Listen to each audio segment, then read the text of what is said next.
Hallo meine Lieben. Einige von euch haben vielleicht den Beitrag von Miriam von der Plottertante gesehen von der Messe. Ich hatte da ein paar Goodies gemacht für das Team, die da alle mit dabei waren. Und ich wollte euch heute mal zeigen, wie ich diese kleine Box gemacht habe. Das heißt, es gibt eine kleine Osterbox, wo ihr da dann zum Beispiel Ostereier reinmachen könnt. Geht natürlich dann auch für die anderen Saisons. Aber ich wollte euch da 3 Varianten zeigen. Und zwar eines mit einer Stanzschablone, das andere mit dem Envelope Punchboard und das dritte dann ganz einfach mit einem Falzbrett. Wie das Ganze funktioniert, wie ihr eben so eine Box machen könnt, das seht ihr auch gleich nach dem Intro.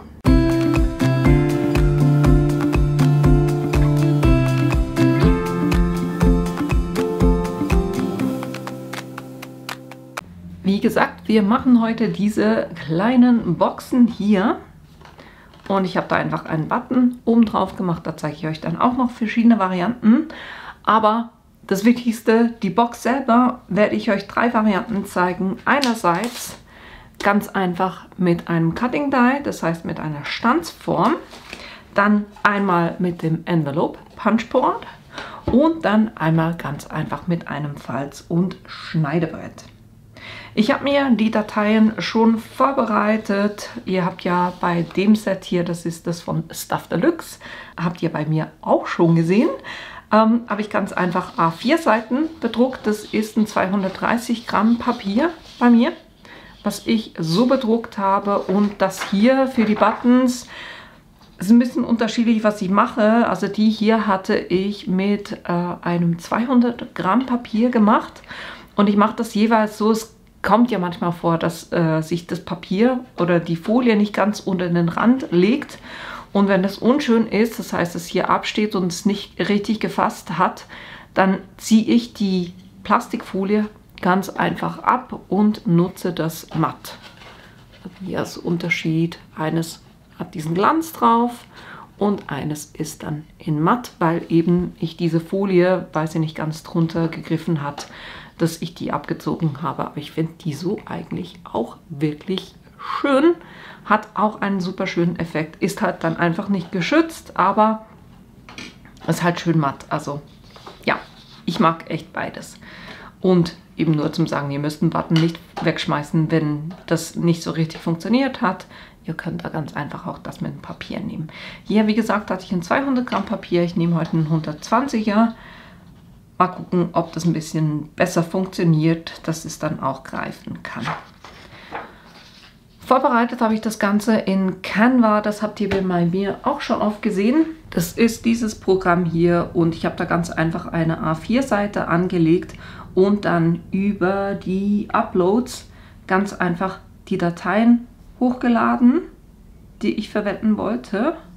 Hier sind sie einfach die Digi-Papiere und weil die Digi-Papiere ja quadratisch sind, habe ich dann einfach, sind jeweils einfach 2 Papiere. Und ich habe dann geguckt, Moment, ich habe die glaube ich schon verschweißt, aber ich habe einfach, das sind quasi 2, die ich schön aneinander gepasst habe, dann auf einer A4-Seite. Und bei den Buttons hatte ich es so gemacht, dass ich über die Formen ganz einfach hier solche Kreise eingefügt habe, weil wenn ich die nehme und dann hier zum Beispiel das Gepunktete auswähle, kann ich das hier in den Kreis reinschieben und dann hat der Kreis das als Hintergrund und so konnte ich dann nur noch den kleinen hier oben drauf geben. Upsi, nicht rein. Wenn euch das passiert, dass ihr das verbinden will, könnt ihr ganz einfach das hier auf Sperren setzen. Sperren, den dann drauflegen und dann verbindet sich das Ganze nicht wieder. Also hier dieser Tipp funktioniert wunderbar. Und ich habe natürlich geguckt von den Größen her,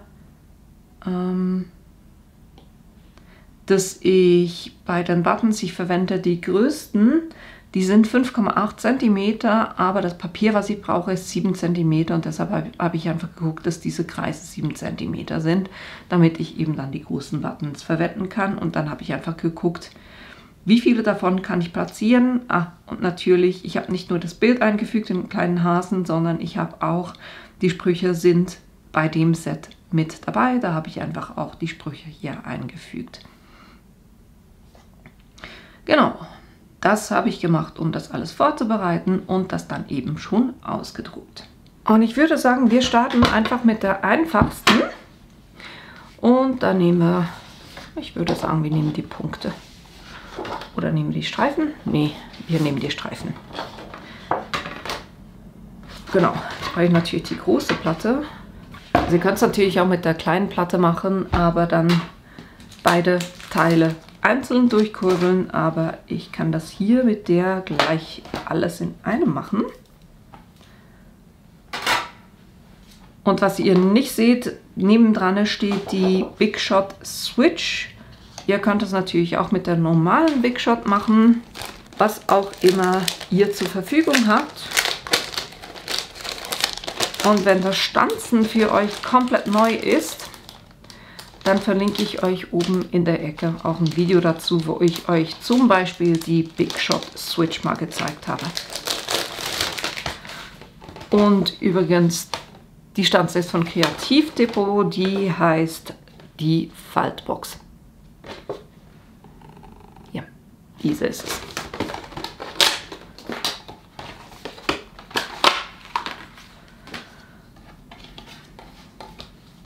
Und ich gucke einfach, ich bin jetzt ein bisschen verschwenderisch mit dem Papier, aber ich möchte eigentlich, dass das schön weiterläuft. Und deshalb gucke ich, dass ich hier den schwarzen Streifen, upsie, natürlich umkehren. Ich kann vorne anfangen, aber ich gucke da mal, dass ich so, das machen wir, ich lege es an den braunen an, damit der schwarze Streifen hier schön mit abgedeckt ist. Mache das hier nur ein kleines bisschen fest, damit es ja nicht verrutscht. Und dann muss ich natürlich auch bei der, also ich habe, hier ist ein Deckel und hier ist ein Deckel. So platziere ich das. Und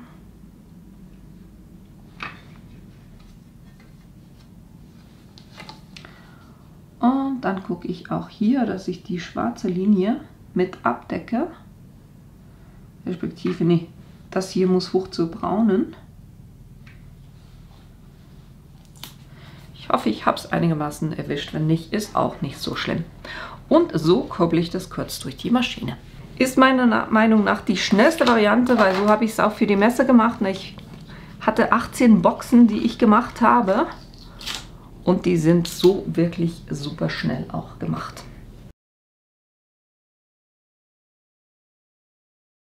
Das können wir jetzt schon mal zusammenkleben. Zumindest eine Seite kurz. Ich arbeite gern mit Weißkleber. Ihr könnt da natürlich auch mit einem anderen Kleber eurer Wahl arbeiten. Und ich gucke jetzt einfach, dass diese Linie, diese Falzlinie, die es hier gibt und hier drüben, dass die hier schön weiterlaufen und dass ich hier schön an die Falzlinie rankomme. Ich merke gerade, ich habe nicht so super schön gestanzt. Also super schön gestanzt, einfach. Es ist nicht haargenau, wie das Muster weiterläuft. Aber ist okay. Und jetzt, damit ich nachher, hier hatte ich Klammern dran gemacht, das zeige ich euch, aber hier will ich einen Button dran machen. Und deshalb, ich mache das jeweils so, dass ich hier so ganz dünne Vorlagescheiben nehme. So eine größere. Und die klebe ich von innen auf die Box drauf. Schön mittig natürlich gerne. Ich muss mir das hier kurz anzeichnen, damit ich schön in der Mitte liege.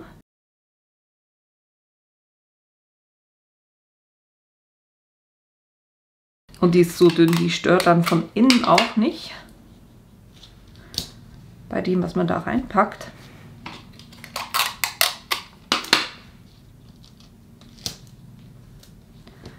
So. Dann habe ich hier drin dieses Teil drin und jetzt kann ich den Rest der Box, könnt ihr die Falzlinien noch kurz so ein bisschen nachziehen und dann den Rest auch noch zusammenkleben.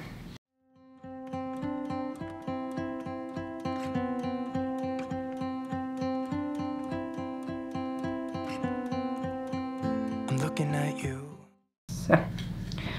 Und da, wo ihr die Einkerbung habt, das ist da, wo ihr das öffnet. Ich schließe das unten jeweils, also ich klebe das zu. Könnt ihr so machen, wie ihr das gerne möchtet.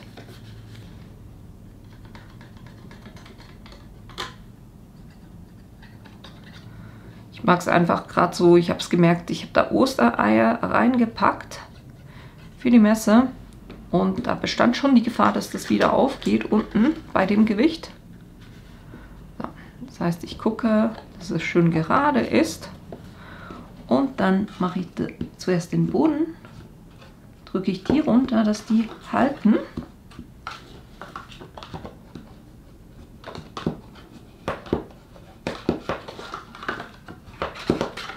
Und dann noch die Lasche, die so ein bisschen aufsteht. I'm trying to get your attention. Can I come close? I don't know how to play this. Und dann haben wir hier schon mal die Basis, das heißt eine schöne kleine Box, wo auch ordentlich was drin Platz hat.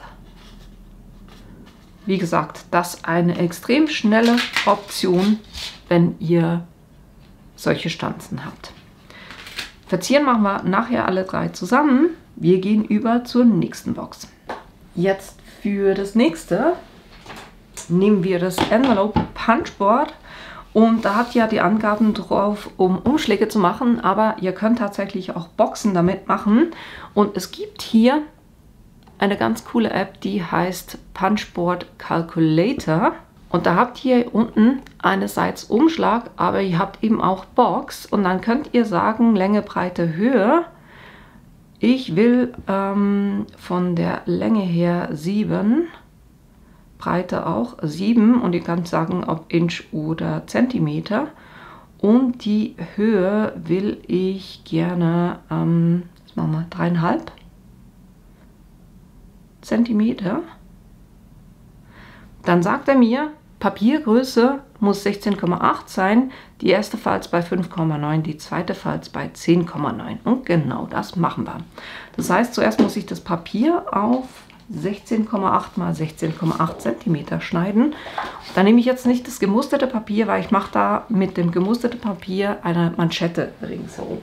Das heißt, für die Box selber nehme ich das blanke Papier. Das ist eben dieses Off-White 230 Gramm Papier.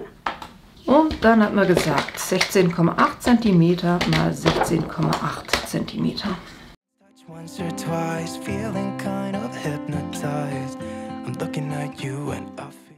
Das ist die Größe, die wir brauchen.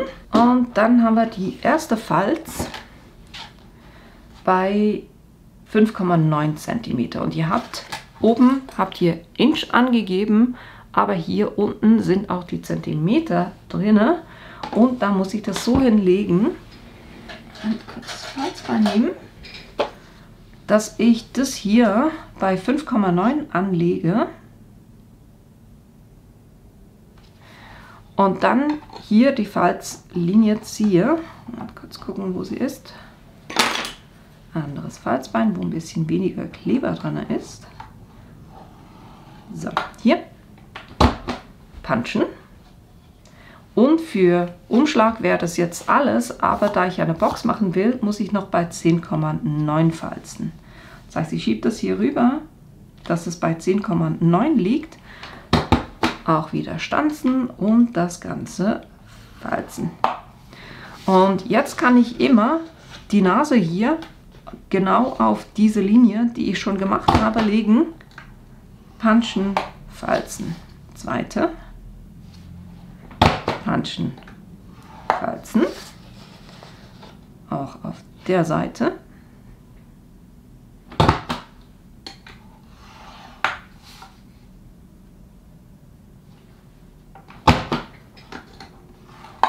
Und noch auf der letzten Seite.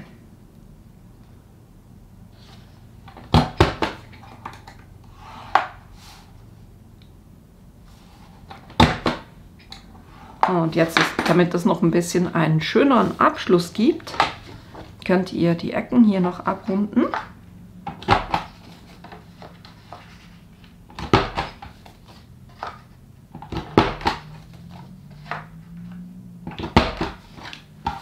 So. Und dann kann ich die ganzen Falzlinien nachziehen. You know, this could be like heaven. I am right here. Jetzt könnt ihr euch überlegen, ob ihr die hier so reinlegen wollt. Ich mache das jeweils gerne so, dass ich die zurückschneide und dann festklebe. Aber wie gesagt, ihr könntet es auch so reinlegen und die so festkleben. Ich mache das gerne so, dass ich hier einfach quasi das entlang der Falzlinie bis in die erste Ecke das zurückschneide auf 2 Seiten und auf der gegenüberliegenden Seite dasselbe.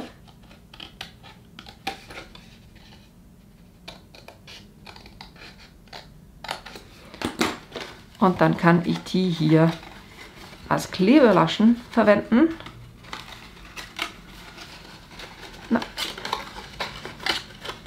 Und genauso klebe ich die kurz fest.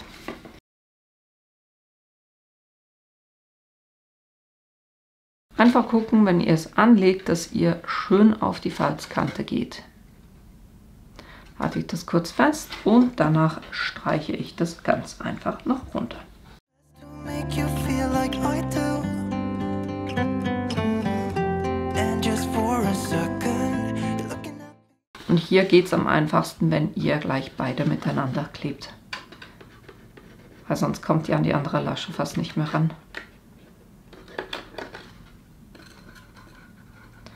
Und wenn ihr hier mal ein bisschen zu viel Kleber erwischt habt und der rausläuft, könnt ihr die ganz einfach abstreichen. Das ist das Schöne, wenn man mit einem Weißkleber arbeitet, der dann auch transparent trocknet.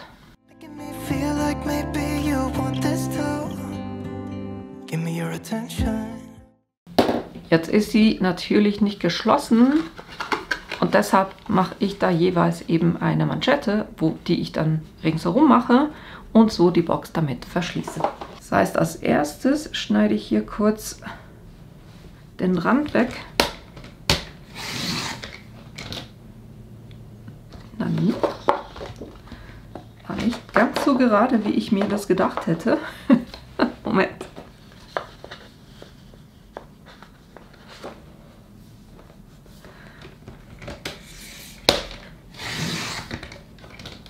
So kann man seinen Papierverbrauch auch steigern. Und jetzt gucke ich mir kurz an. Die Box müsste ja jetzt 7 cm x 7 cm sein. Durch Zusammenkleben nicht mehr ganz. Ich würde sagen, ich mache eine 6,5. Reicht eigentlich, dann habe ich noch eine schöne weiße Kante. Das heißt, das hier schneide ich auf 6,5. So, und jetzt starte ich jeweils, das ist das, was ich am Schluss drüber legen will. Das heißt, ich gehe hier fast an die Kante und knicke das hier schon mal ein bisschen an, damit das Papier weiß, wo es sich hinlegen muss. Dann kann ich das auf den Tisch schön aufeinander legen. Weiß ich schon mal die erste. Ich glaube, ich hatte es so. Genau. Dann lege ich das hier schon fest an und knicke es oben um. Einfach so ein bisschen anknicken. Kann ich auch hier wieder gucken, dass es schön gerade liegt.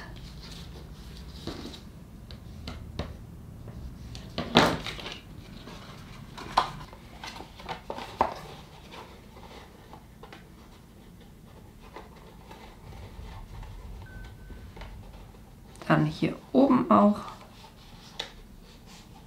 umlegen.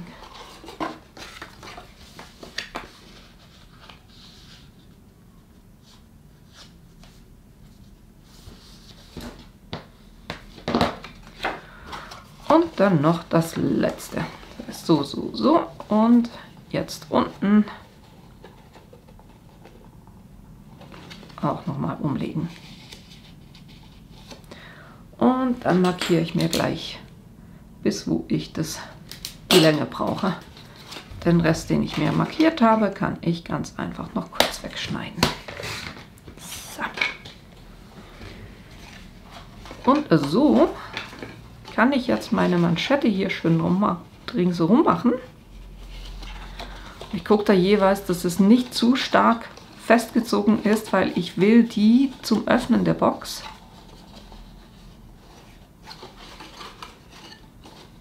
will ich die natürlich nachher wieder abziehen können. Von dem her gucke ich, dass das hier so ein bisschen Spiel hat. Und klebe die beiden Enden. Jetzt muss ich gucken. Bin ein bisschen drüber hinaus. Nicht ganz gerade geschnitten und deshalb schneide ich die hier einfach in den Spitz so ein bisschen zurück. Dann habe ich dann auch keine unschöne Überlappung. Dann mache ich hier jeweils am Ende, das ist die unten liegt. Und hier bei der gehe ich an den Rand.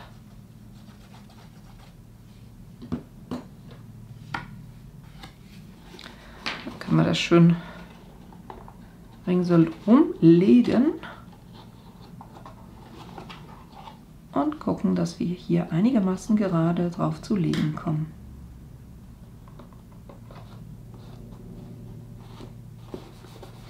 Wenn es nicht super schön geworden ist unten, ist auch kein Thema. In der Regel gucken wir uns die Boxen ja nicht von unten an. So, dann haben wir hier auch relativ schnell eine Box gemacht, die im Unterschied hat, einfach wird anders geöffnet. Das heißt, wir haben hier eine Bordüre und die Box kann dann so geöffnet werden. So, das ist das.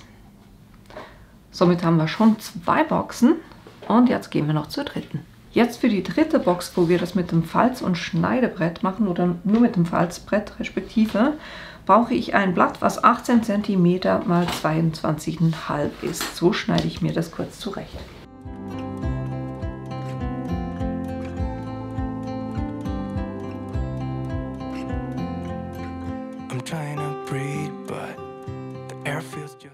Dann können wir das Falzbrett zur Hand nehmen und dann aufpassen, dass ich das richtig falze.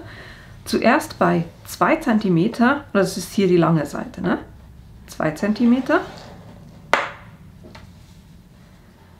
dann plus 3,5 gibt 5,5 cm und von der anderen Seite auch wieder bei 2 cm, das heißt hier 16 und auch wieder 3,5, das heißt das sind 12,5. Also wenn wir es von der Seite angucken, einmal bei 2 Falzen, einmal bei 5,5 Falzen, dann bei 12,5 Falzen und dann bei 16 Falzen. So dass ihr hier 2 cm habt, hier 3,5, hier 7, hier 3,5, hier 2. Das ist das Ziel. Und auf der anderen Seite bei 1,5, dann 7 dazu sind 8,5. Dann nochmal 3,5 dazu, dann sind wir bei 9 und 3 gibt 12. Dann wieder 7 dazu, dann sind wir bei 19. Und die letzten 3,5 wären hier. Das heißt, hier haben wir einmal 1,5 cm, dann haben wir hier 7 cm, hier 3,5 cm, hier 7 cm, hier 3,5 cm. Das ist das, was ihr falzen müsst. Dann können wir die ganzen Falzlinien nachziehen.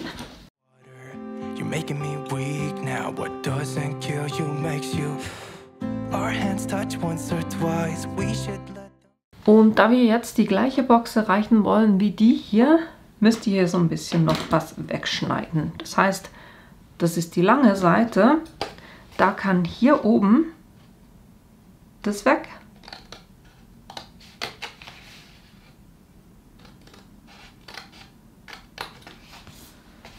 Dann lasst ihr eins ganz stehen, dann wieder nur der obere Teil.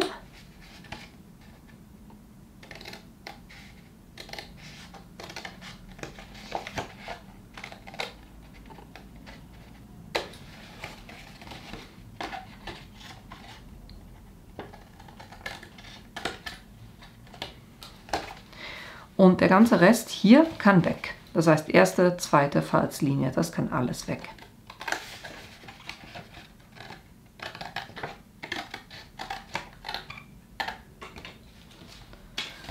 Dann haben wir schon mal die erste Seite, respektive hier müssen wir natürlich runterschneiden, sonst macht das keinen Sinn.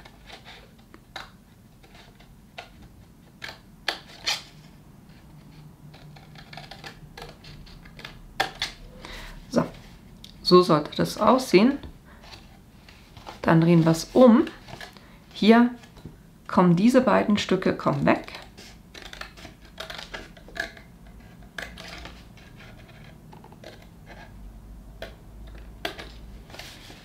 Dann hier könnt ihr runterschneiden. Auch wieder bis zu diesem mittleren Teil. Dann hier auch runterschneiden einerseits. Plus dieser obere Teil, der kann auch weg.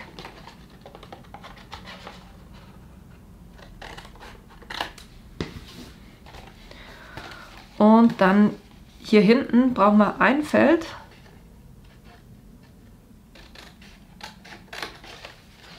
Runterschneiden. Und der Teil hier kann weg.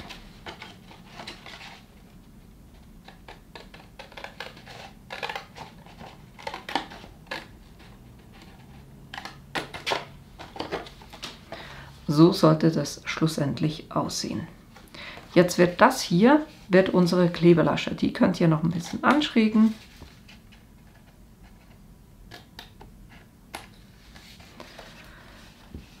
Diese kleine hier und die kleine hier, die werden nachher reingestülpt. Und deshalb könnt ihr die so nur so 1 Millimeter zurückschneiden. Geht dann ein bisschen einfacher, um das dann reinstülpen zu können in die Box.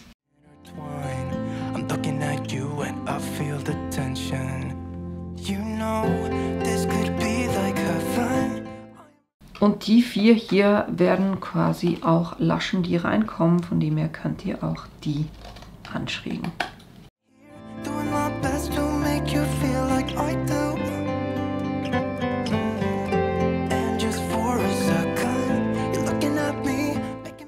Und dann, da wir hier keine Lasche haben, wird das der Teil hier, wo das Ganze geöffnet wird.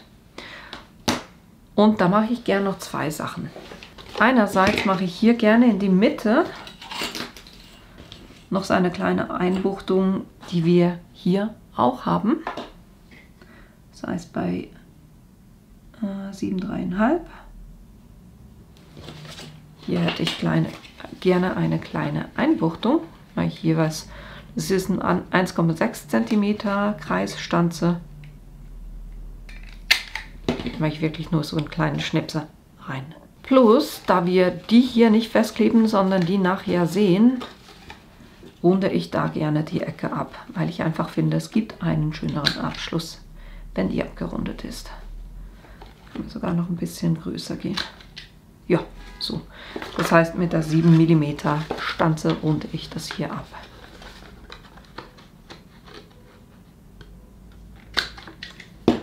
So.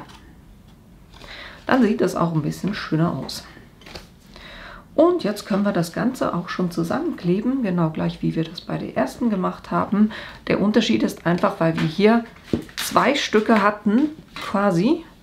Kurz gucken, das war so. So. Das ist quasi das, einfach ohne diese Überlappung, weil wir es in einem Stück machen konnten. Das ist die Box. Das heißt, hier Klebelasche auf der Seite, die wir auf 1,5 cm gemacht haben. Da könnt ihr es kleben. Und einmal reinlegen und die andere drüber legen. Und wenn man es einigermaßen schön gefalzt hat, sollte das passen. Ich war da anscheinend gerade nicht so präzise. Dann nehme ich das einfach jeweils in die Finger und mache das so zusammen. Und dann können wir das hier natürlich auch noch feststreichen. Und eben auf der Seite, wo nicht die Öffnung ist, hier ist die Öffnung. Das sollte so reinpassen. Die andere Seite klebe ich fest. Ihr könnt hier, wenn ihr wollt, das auch kurz noch abrunden, weil es euch ein bisschen einfacher geht, das Ganze dann reinzuschieben. So.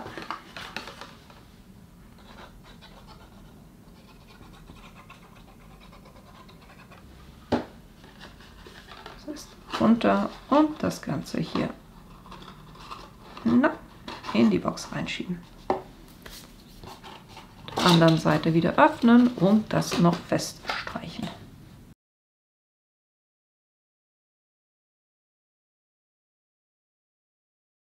Jetzt je nachdem, wie es euch gefällt, mir sind jetzt die hier ein bisschen zu lang, von dem her kürze ich die noch ein bisschen zurück. Einfach, weil es mir besser gefällt so. Oh, und dann haben wir hier wunderbar auch so eine Box. Hat einfach mit dem Falz- und Schneidebrett gemacht. Jetzt von der Verziehung her. Ich werde hier einen der Buttons werde ich verwenden auf einer Box. Also das, was eine Klammer hat. Das ist das eine, was ich machen werde. Hier werde ich dann ein Stück ausstanzen und das einfach schön oben drauf kleben. Und eins, jetzt kurz gucken, genau, das ist ja die Box, die hier innen drinne die Vorlagescheibe drinne hat. Und für die nehme ich so ein Magnet. Es gab auch so ein Paket, das man kaufen konnte mit der für die Button Press. Und ihr seht, na, das hält wunderbar fest. Das ist genau eben innen drinne die Vorlagescheibe, die das ausmacht. Das heißt, ich muss hier kurz mich entscheiden, welchen ich nehme. Ich habe Frühlingsreif, Hasengrüße. Dann nehmen wir doch noch einen, der heißt Du bist so süß. Wir haben Punkte. Könnten wir eigentlich hier den nehmen. Den hier nehmen wir.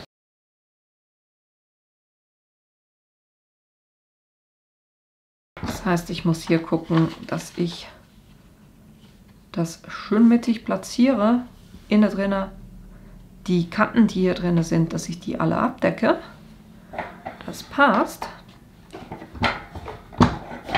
Können wir das hier kurz rausschwenken.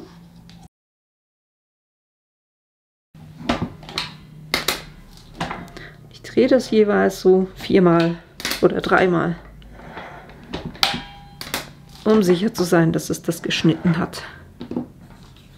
Voilà.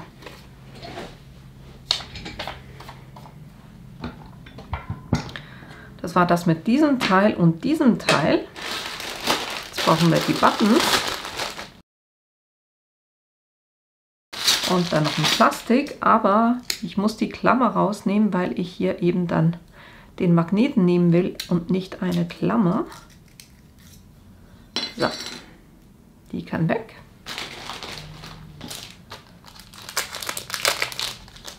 Und hier brauche ich noch ein Plastik. Es ist immer ein bisschen gefährlich, dass man mehrere erwischt. Da wirklich gucken, dass ihr nur eins habt. So, jetzt. Unten kommt die rein.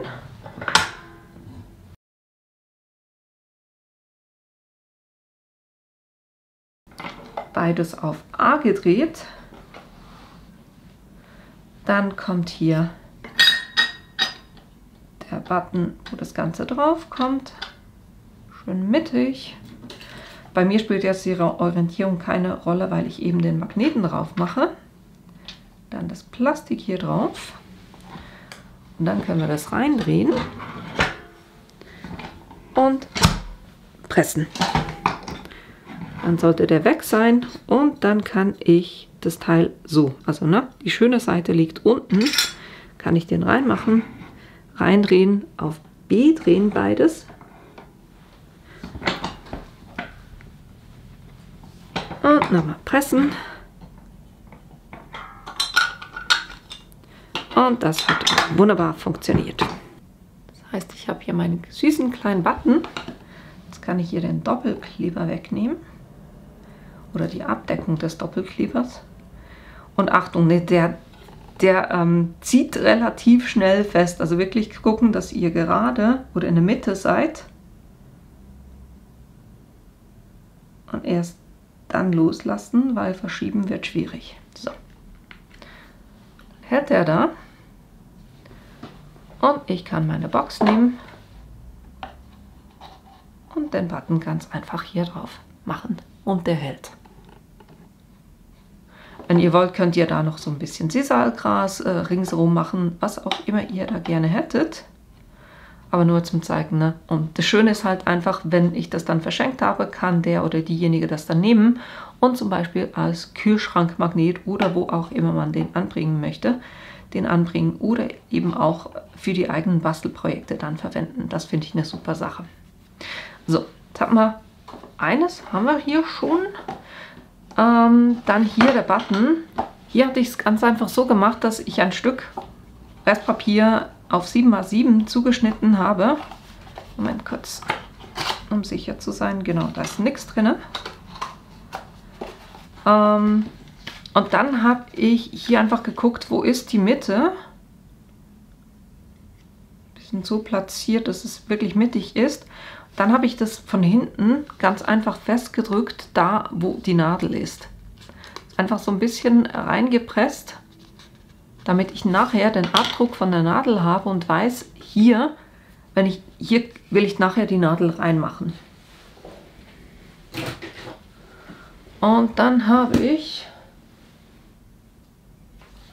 die Crocodile genommen.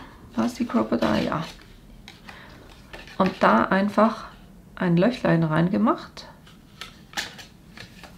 Und von der anderen Seite auch. Also an beiden Orten da, wo ich den Abdruck drin sehe. Weil so müsste es eigentlich möglich sein, dass ich das hier reinstülpen kann. Das hier reinpressen kann. Die andere Seite reinpressen kann. Und das dann festmachen kann, wenn das meine Box wäre. Jetzt sehe ich gerade, dass ich hier drüben ein bisschen zu wenig weit rein bin.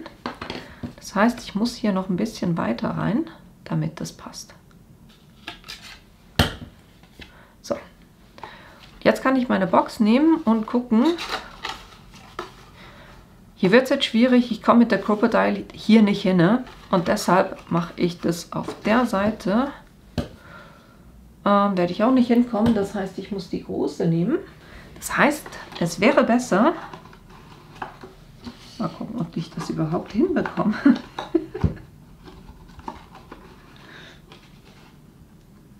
Ja, geht. Okay, gut. Das heißt, es wäre besser, wenn ihr die Löcher macht, bevor ihr die Box zusammenklebt. Aber ich übertrage jetzt hier einfach die Löcher auf die Box und da versuche ich jetzt hier die Löchlein reinzumachen. Das ist super. Ich habe tatsächlich keine, wo ich da hinkomme. Von dem her, denkt dran, bevor ihr zusammenklebt, dass ihr da die Löchlein reinmacht. Ich mache es jetzt einfach so, dass ich hier mit dem Präzisionsmesser Kreuzchen aussteche.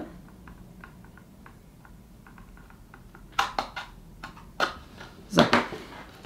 Ist dann nicht ganz so schön, wie das gedacht wäre, aber es geht auch. Ihr würdet das natürlich richtig machen und eben vor dem Verschließen oder vor dem Zusammenkleben da Löchlein reinmachen.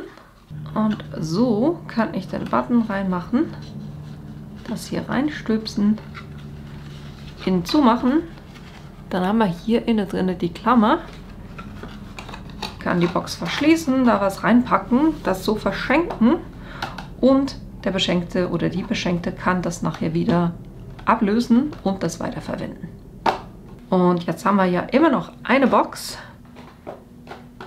Die beiden hatte ich schon, das waren die, die wir heute gemacht haben und wir haben ja noch die mit der Bordüre und da mache ich es ganz einfach so, ich habe hier eine Stanze, einen Kreis, wo ich das hier ausstanzen werde. Plus dann noch von diesem Karton hier habe ich immer Resten, die ich auch bewahre.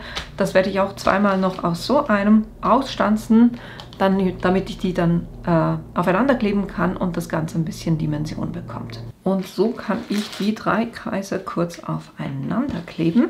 Dann haben wir hier auch eine schöne Dimension.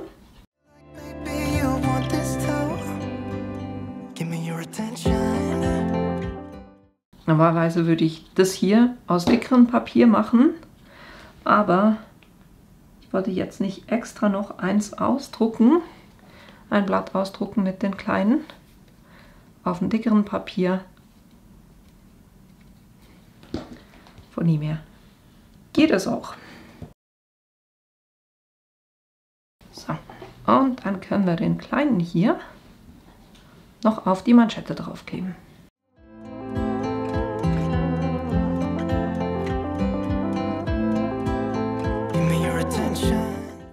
Ihr könnt da natürlich jetzt auch noch weitere Verzierungen drauf machen, aber ich wollte euch einfach 3 Varianten zeigen, wie ihr schnell so kleine Überraschungs-Osterboxen machen könnt.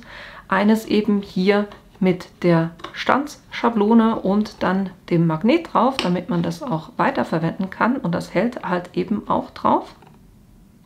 Der kleine hier.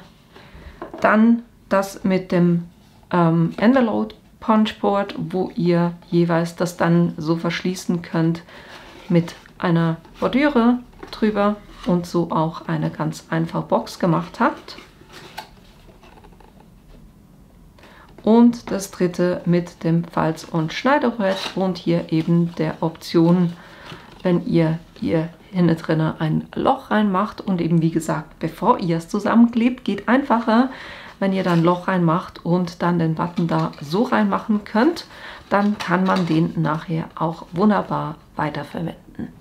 Das waren so die 3 Varianten, die ich euch zeigen wollte für diese super süße kleine Osterbox. Und wie gesagt, das Motiv ist von Stuff Deluxe. Da hat es eben im ganzen Bundle drin einerseits den Hasen, die kleinen Sprüche plus eben auch das Motivpapier. Ich hoffe, euch hat diese Idee gefallen, dass ihr da auch Lust habt, das selber nachzubasteln, dass euch das Video gefallen hat und dass ich euch in einem meiner nächsten Videos wiedersehe. Bis bald!